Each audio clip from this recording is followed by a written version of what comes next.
नमस्कार दोस्तों, मैं राजकुमार मौर्य प्रखर इंडिया यूट्यूब चैनल में आपका स्वागत है। उत्तर प्रदेश में 2027 में विधानसभा का चुनाव है। सभी राजनीतिक पार्टियों ने 2027 के विधानसभा चुनाव की तैयारी तेज कर दी है, खास करके भारतीय जनता पार्टी ने। आप सबको पता है कि भारतीय जनता पार्टी किस स्तर पर चुनाव लड़ती है, किसी से छिपा नहीं है। तो दोस्तों, उत्तर प्रदेश में भारतीय जनता पार्टी के प्रदेश अध्यक्ष हैं भूपेंद्र चौधरी, जो जाट समाज से आते हैं। इनका कार्यकाल समाप्त हो चुका है, यानी कि बीजेपी में जो प्रदेश अध्यक्ष बनता है या जो राष्ट्रीय अध्यक्ष बनता है, वो अधिकतम 3 वर्ष तक राष्ट्रीय अध्यक्ष या प्रदेश अध्यक्ष रह सकता है। उसके बाद दोबारा प्रदेश अध्यक्ष या राष्ट्रीय अध्यक्ष नहीं बनता। भारतीय जनता पार्टी के नियम में है, कानून में है। तो दोस्तों, इन लोगों का 2 टर्म पूरा हो चुका है। तो सबसे ज्यादा बात हो रही है उत्तर प्रदेश की, क्योंकि उत्तर प्रदेश में जो चुनाव है वो कोई आम चुनाव नहीं है, खास चुनाव है किसी भी राजनीतिक पार्टी के लिए। दोस्तों, आप सबको पता होगा कि स्वतंत्र देव सिंह पटेल यूपी के प्रदेश अध्यक्ष रह चुके हैं।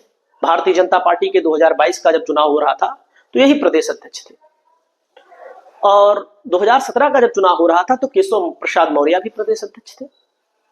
और जब केशव प्रसाद मौर्य प्रदेश अध्यक्ष थे तो आप सबको पता है कि उत्तर प्रदेश में भारतीय जनता पार्टी को प्रचंड बहुमत मिला था।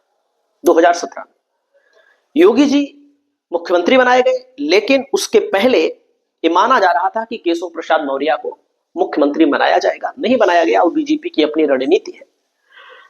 केशव प्रसाद मौर्य 2 बार डिप्टी सीएम बने हैं, 1 बार विधायकी का चुनाव हारे तब भी। तो अब की बार इनके नाम की चर्चा राष्ट्रीय अध्यक्ष पर भी चल रही है, प्रदेश अध्यक्ष पर भी चल रही है, और कुछ राजनीतिक पंडितों का मानना है कि उत्तर प्रदेश में 2027 से पहले सीएम की कुर्सी को भी बदला जा सकता है। कुछ लोग ये बता रहे हैं, लेकिन हमारा मुख्य टॉपिक आज है कि प्रदेश अध्यक्ष जो बीजेपी प्रदेश अध्यक्ष बनाएगी, मायावती की दलित पॉलिटिक्स को टारगेट करते हुए, अखिलेश यादव की पीडीए पॉलिटिक्स को टारगेट करते हुए प्रदेश अध्यक्ष बनाएगी।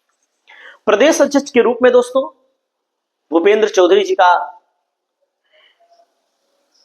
विदाई होने वाली है, और जो सबसे ज्यादा नाम इस समय चल रहा है लोध समाज से ही चल रहा है।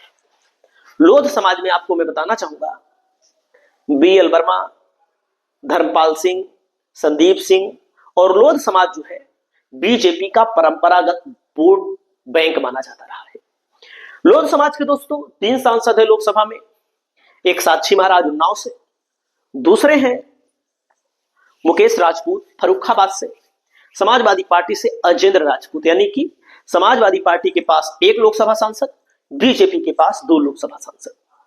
विधान परिषद सदस्य किसी पार्टी ने नहीं भेजा है लोध समाज से। राज्यसभा में 1 बीएल वर्मा बीजेपी से है।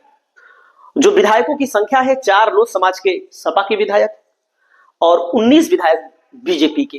तो आप लोग समझ सकते हैं कि मैंने कहा बीजेपी का कोर वोट बैंक माना जाता रहा है। दोस्तों, बीएल वर्मा का नाम सबसे पहले में अमित शाह जिसको चाहते हैं, अमित शाह जो चाहते हैं वही बनता है। पूर्व सीएम कल्याण सिंह के समय से भाजपा में शामिल रहे हैं। वर्मा को गृह मंत्री अमित शाह का बहुत करीबी माना जाता है, और ऐसा बताया जा रहा है कि इनका नाम सबसे ऊपर है, इनके नाम का ऐलान हो सकता है। लेकिन और भी लोग हैं दोस्तों। रक्षा मंत्री राजनाथ सिंह के करीबी हैं धर्मपाल सिंह। 1996 में पहली बार विधायक बने, 27 में, 22 में राजनाथ सरकार में, योगी की सरकार में मंत्री रहे। इनके नाम की भी चर्चा है कि इनको भी प्रदेश अध्यक्ष की कुर्सी दी जा सकती है। राजवीर सिंह कल्याण सिंह के बेटे हैं दोस्तों। 2022 में डिबाई विधानसभा क्षेत्र से चुनाव जीते थे, मुलायम सरकार में भी मंत्री रहे हैं। इनके नाम की भी चर्चा है, इनका भी नाम चल रहा है। दोस्तों, अगला नंबर आता है भाजपा ने कल्याण सिंह के बेटे राजवीर सिंह के पौत्र संदीप सिंह को बहुत मौका दिया, लेकिन पिता पुत्र समाज और भाजपा में अपना प्रभाव नहीं दिखा सके हैं, पॉलिटिकल पंडित कहते हैं ऐसा। वहीं पर दोस्तों मैं आपको बताना चाहूंगा, सोनकर समाज से, दलित समाज से विद्यासागर सोनकर का नाम सामने आ रहा है कि विद्यासागर सोनकर को बनाया जा सकता है। बीजेपी अध्यक्ष पद के लिए अगर दलित चेहरा आएगा तो विद्यासागर सोनकर का नाम अग्रिम पंक्तियों में चल रहा है। बनना एक को ही है, लेकिन ए नाम चल रहे हैं। बीएल वर्मा का नाम मैंने आपको बताया, धर्मपाल सिंह का नाम मैंने आपको बताया। अगर ब्राह्मणों में ब्रजेश पाठक का नाम चल रहा है सबसे पहले, जो डिप्टी सीएम है, तेज तर्रार व्यक्ति है, इसमें कोई शक नहीं, समाजवादी पार्टी से डायरेक्ट भिड़ते हैं। तो दोस्तों लेकिन डिप्टी सीएम है तो हो सकता है उनको मौका ना देकर हरीश द्विवेदी को मौका दिया जा सकता है, जो बस्ती के सांसद थे, हार गए। 1995 से 98 तक एबीवीपी विभाग के संगठन मंत्री भी रहे, सह मंत्री 1994 से 96 तक रहे। विजय बहादुर पाठक का भी नाम ब्राह्मण समाज से आ रहा है। विजय बहादुर पाठक उपाध्यक्ष हैं, भारतीय जनता पार्टी के प्रदेश उपाध्यक्ष हैं, वर्तमान में विधान परिषद के सदस्य भी हैं, एमएलसी भी हैं, तो इनके नाम की भी चर्चा है दोस्तों। वहीं पर दोस्तों बाबूलाल निषाद है, बाबूराम निषाद को लेकर के बताया जाता है कि निषाद समाज जो संजय निषाद है उनके पाले में ना आकर के अब समाजवादी पार्टी के पाले में जा चुका है। लोकसभा में आपने रिजल्ट भी देखा था, रिजल्ट से ही सब कुछ आकलन होता है। तो बाबूराम निषाद के ऊपर भी दांव लगाया जा सकता है। ओबीसी वोटर में अहम भूमिका में है भैया निषाद समाज।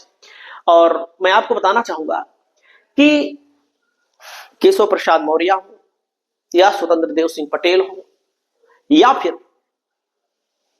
ब्रजेश पाठक हो, इनमें से भी नामों की चर्चा बड़ी तेज है और ऐसा दावा किया जा रहा है। देखो मेरा कोई दावा हुआ नहीं रहता है प्रदेश अध्यक्ष को लेकर के, क्योंकि प्रदेश अध्यक्ष की कुर्सी अमित शाह जिसको चाहेंगे वही बनेगा।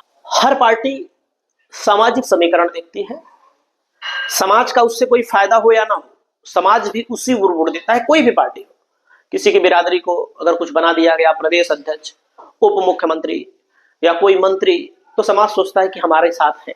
लेकिन समाज का किसी पार्टी के साथ हो कुछ होता है नहीं, आप सब जानते हैं, व्यक्तिगत तौर पर कुछ नहीं होता है, थोड़ा बहुत।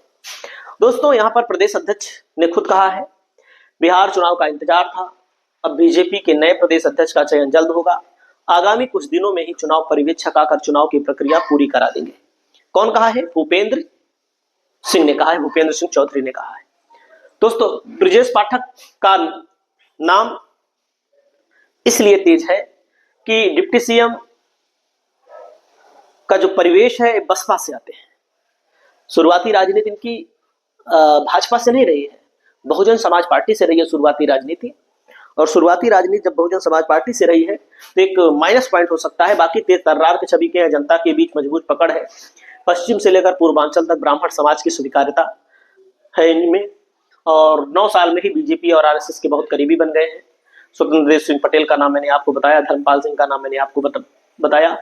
और वहीं पर दोस्तों मैं आपको बताना चाहूंगा अगर मौर्य समाज में किसी को बनाया जाएगा तो अमरपाल मौर्य का नाम आ सकता है। अमरपाल मौर्य भी, बाबूराम निषाद का नाम बताया, साध्वी निरंजन ज्योति जो फतेहपुर की सांसद थी। तो समाजवादी पार्टी को हराने के लिए बीजेपी प्लान करना शुरू कर चुकी है।